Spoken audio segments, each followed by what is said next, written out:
Ating nilaga, kita nyo, yan yung ating mga sangkap na gulay, repolyo, bagyo beans, mais, at sibuyas lik, yan sibuyas na dahon.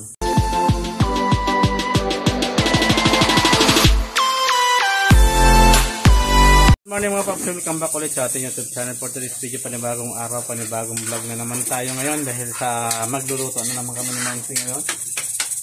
Ayan si Mamsi sa kabila, at dito rin natin sa kabila.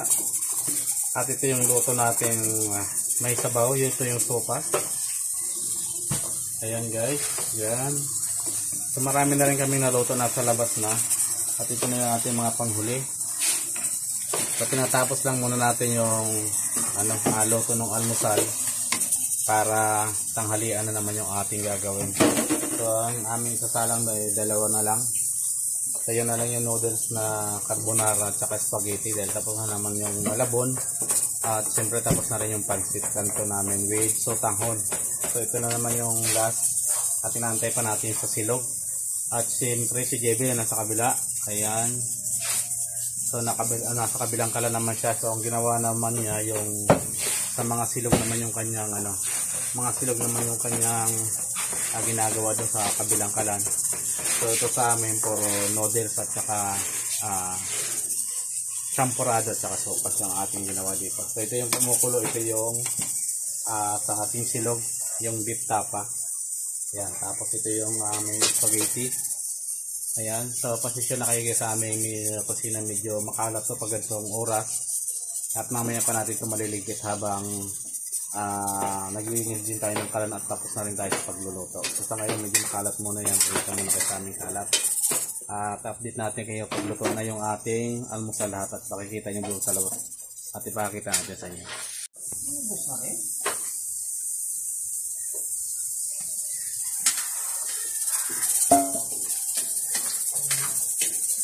So dito guys, magluluto tayo ng carbonara.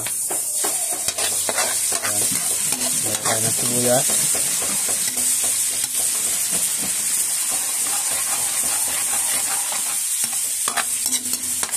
Paluto-luto natin siya. At lalagay tayo ng tubig. Yan guys, luto na yung ating sibuyas.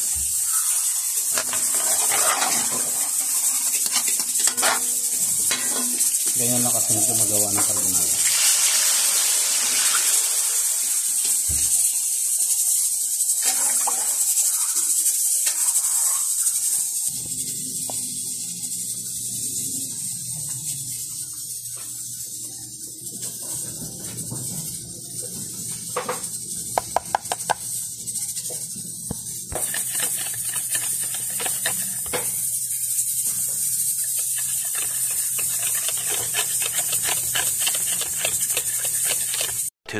Thousand years later.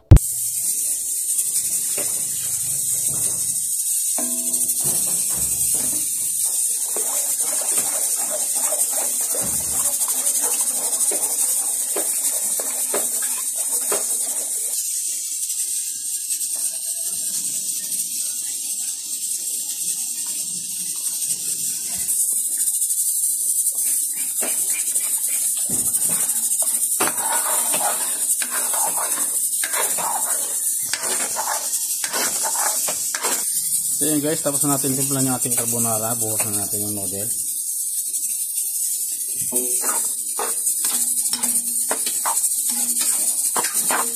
Ayan guys, kita nyo, bilis.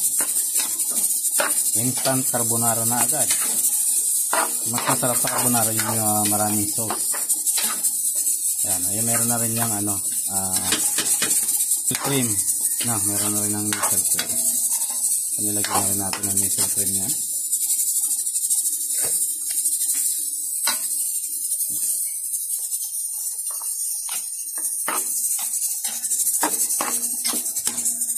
Yan guys, so tapos na yung ating carbonara. At sa kabila, tingnan natin si Mamsi. Ayan kanya. So yun, spaghetti naman yung kanyang niluto. So ito yung ating sopas guys, tapos na rin to. So titimplahan na lang natin at tapos na tayo sa ating almusal. At syempre magkakape muna tayo dahil tapos na rin tayo sa almusal at tuloy na rin natin yung pagluto natin sa ating pananghalian. So time check natin So yun guys, 6:12 yung ating oras. Tapos na tayo sa ating pagluto ng almusal. At syempre dahil araw ngayon ng Sabado, ayan, pahinga muna yung mga bata ngayon. Dahil lang pasok. So yun, tapos na rin naman tayo sa ating pagluto. Kaya magkakape muna tayo guys. Magtatagtad tayo ng parsley. Kaya para sa ating carbonara.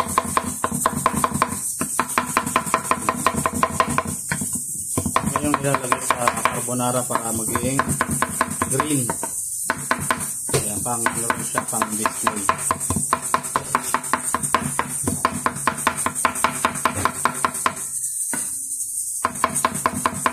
Kaya kung sila yung ating ilagay dahil magkakaroon ko ng lasa. Meron din kasi may gusto talaga nito na pag walang ganitong carbonara, pangit talaga tingnan. Kailangan talaga siya mayroong green na katulad nito.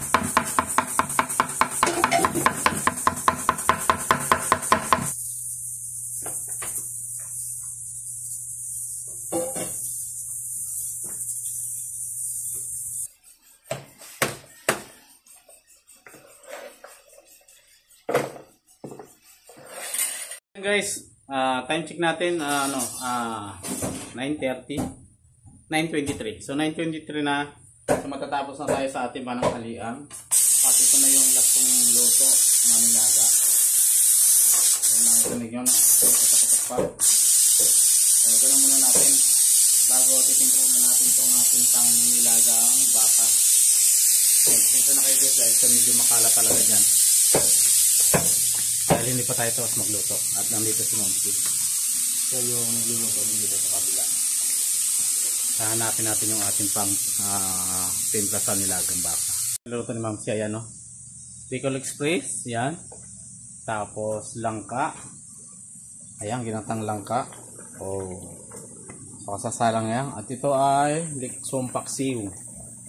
Ayan, liksong paksiw. At itong kabila, nakapreso na to ay adobong baboy ito. Ito hindi pa natunog. Ayan, natunog na. So yan, at adobong baboy yung nakasalang dyan. At doon na tayo sa nilaga, timpla natin. Yung ating nilaga, kita nyo, yan yung ating mga sangkap na gulay. Repolyo, bagyo beans, mais, sibuyas leek. Yan, sibuyas na dahon, malaki. So yan, tatanggalin na natin.